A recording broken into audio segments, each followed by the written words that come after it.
Halo anak-anak, salam Merdeka Belajar. Selamat pagi anak-anak, apa kabar kalian? Tentunya kalian dalam keadaan sehat dan tetap mematuhi protokol kesehatan COVID-19 dari pemerintah. Kita akan melanjutkan pembelajaran tema, namun sebelumnya kita berdoa menurut agama dan kepercayaan masing-masing. Berdoa dimulai. Berdoa selesai. Hari ini kita lanjut ke tema 5 wirausaha, subtema 1, kerja keras berbuah kesuksesan. Pembelajaran 2 dan 3. Dengan tujuan pembelajaran, dengan mengamati gambar dan berdiskusi, siswa mampu mengidentifikasi ciri-ciri reklame yang ada di sekitar secara tepat. Dengan mengamati gambar dan berdiskusi, siswa mampu mengklasifikasi reklame berdasarkan ciri-cirinya secara tepat. Dengan membaca teks dan berdiskusi, siswa mampu mengidentifikasi berbagai contoh keberagaman wirausaha dalam kehidupan sehari-hari secara terperinci. Dengan membaca teks dan berdiskusi, siswa mampu menyajikan berbagai contoh keberagaman wirausaha dalam kehidupan sehari-hari secara benar. Dengan melakukan percobaan, siswa mampu menjelaskan sifat-sifat magnet secara tepat. Dengan melakukan percobaan, siswa mampu menyajikan laporan hasil percobaan tentang sifat-sifat magnet secara benar. Dengan membaca petunjuk dan contoh teks, siswa mampu mengidentifikasi komponen tujuan dan manfaat teks formulir dalam kehidupan sehari-hari secara benar. Dengan membaca petunjuk dan contoh teks, siswa mampu menyajikan hasil pengamatan tentang komponen, tujuan, dan manfaat teks formulir dalam kehidupan sehari-hari secara rinci. Kita masuk di materi pertama, reklame.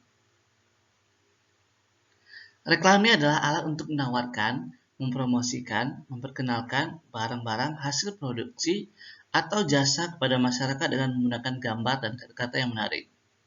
Tujuan reklame adalah agar suatu produk dapat dikenal oleh masyarakat dan masyarakat memiliki keinginan untuk membelinya. Contoh reklame dapat berupa poster, spanduk, brosur, selebaran, logo, baliho, dan embalase. Ciri-ciri reklame. Reklame yang memiliki ciri khusus yang membedakannya dengan media promosi lain adalah 1. Singkat, jelas, dan mudah dimengerti. 2. Menarik dan menjolok. 3. Jujur. 4. Dilakukan berulang-ulang. Nah, kamu pernah lihat beberapa reklame yang ada di pinggir jalan.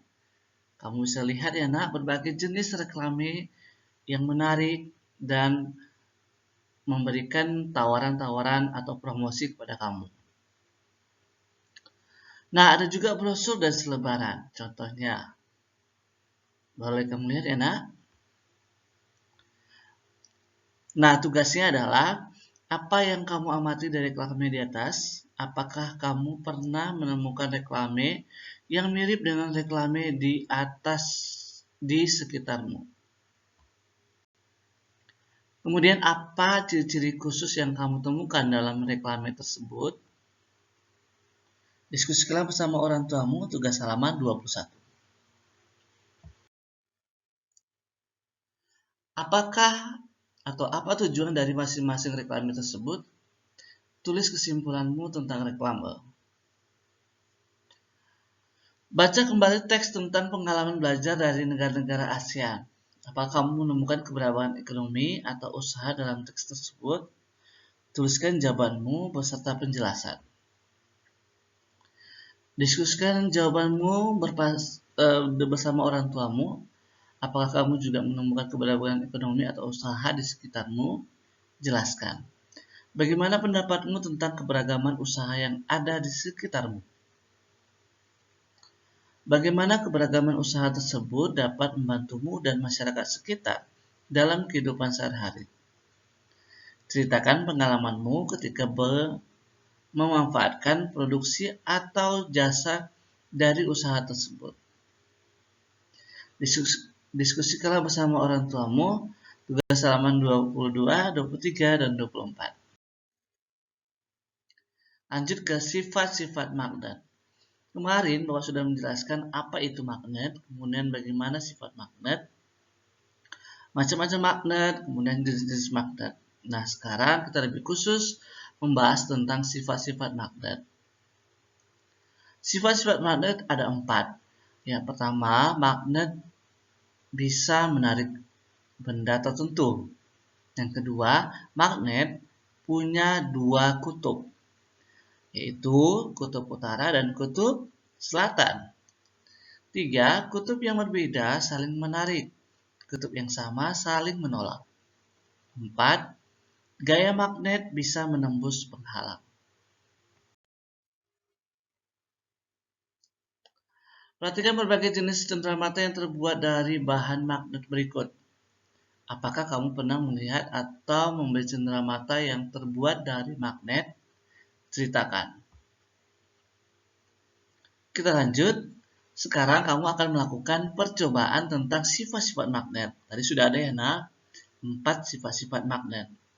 Tujuannya mengidentifikasi sifat-sifat magnet.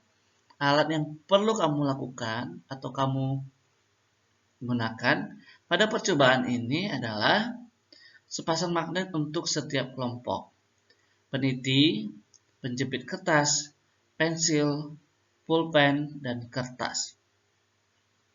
Nah, alat-alat dan bahan tersebut bisa kamu gunakan jika kamu memiliki alat dan bahan tersebut. Namun kalau kamu tidak memiliki, kamu boleh mencari alternatif lain yang bisa digunakan. Nah, diusahakan kamu memakai alat dan bahan tanpa harus membeli yang baru. Coba dicari di rumah kamu menggunakan bahan-bahan dan alat yang bisa kamu gunakan. Langkah-langkah yang pertama, dekatkan kutub yang sama dari kedua magnet. Yang kedua, dekatkan kutub yang berbeda dari kedua magnet. Ketiga, dekatkan magnet dengan penjepit kertas. Keempat, dekatkan magnet dengan kertas. Kelima, dekatkan magnet dengan pensil. Keenam, dekatkan magnet dengan peniti. Ketujuh, dekatkan magnet dengan pulpen. Kemudian yang ke-8, dekatkan magnet dengan secara keseluruhan. Ya, mulai kamu bisa lihat juga di buku kamu tentang bagaimana langkah-langkah petunjuknya. Diskusikanlah bersama orang tuamu tugas halaman 25.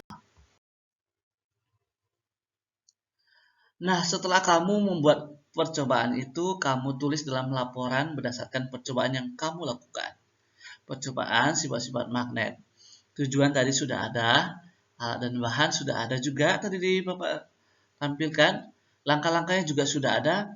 Hasil percobaannya kamu tulis berdasarkan percobaan yang kamu lakukan. Jadi setiap langkah-langkah yang kamu lakukan, kamu tulis hasilnya. Kesimpulannya kemudian kamu juga tulis. Diskusikan bersama orang tuamu tugas halaman 27. Kita lanjut ke petunjuk pengisian formulir. Yang materi selanjutnya, Edo sangat tertarik untuk melakukan koresponden dengan teman-teman dari berbagai negara di Asia. Untuk itu, Edo ingin bergabung dengan klub Sahabat Pena Siswa ASEAN. Untuk menjadi anggota, Edo harus membaca petunjuk pengisian formulir dan kemudian mengisi seperti di bawah ini.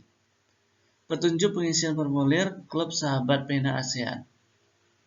Yang pertama, isilah formulir menggunakan nama lengkap. 2. Isilah formulir menggunakan huruf besar. 3. Tulislah alamat rumah secara lengkap dengan mencantumkan kode pos. Keempat, Tulislah alamat sekolah secara lengkap dengan menggunakan kode pos. Kelima, tulislah tujuan mengikuti klub. Keenam, tantangan disertai dengan nama lengkap.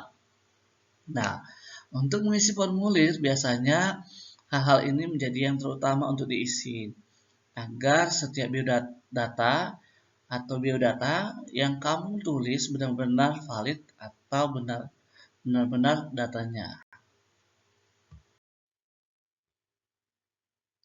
Nah, Edo sudah menemukan bagaimana contohnya klub sahabat pena siswa-siswi negara ASEAN. Nah, ini juga kamu boleh tulis di buku latihan kamu supaya kamu bisa menjadi seperti Edo. Jawablah pertanyaan berdasarkan teks petunjuk dan formulir. 1. Mengapa diperlukan petunjuk untuk mengisi formulir tertentu? 2. Apa saja informasi penting yang perlu dituliskan di formulir pendaftaran? 3. Mengapa alamat harus ditulis secara lengkap? 4. Apa yang terjadi jika alamat tidak lengkap? 5. Mengapa kita perlu menuliskan kode pos pada formulir di bagian alamat? Diskusikanlah bersama orang tuamu tugas halaman 29 dan 30. Sampai jumpa pada video berikutnya. Jangan lupa like, komen, dan subscribe. Jika kamu belum menekan tanda lonceng, silakan ditekan sekarang agar kamu bisa mendapatkan notifikasi video terbaru. Terima kasih.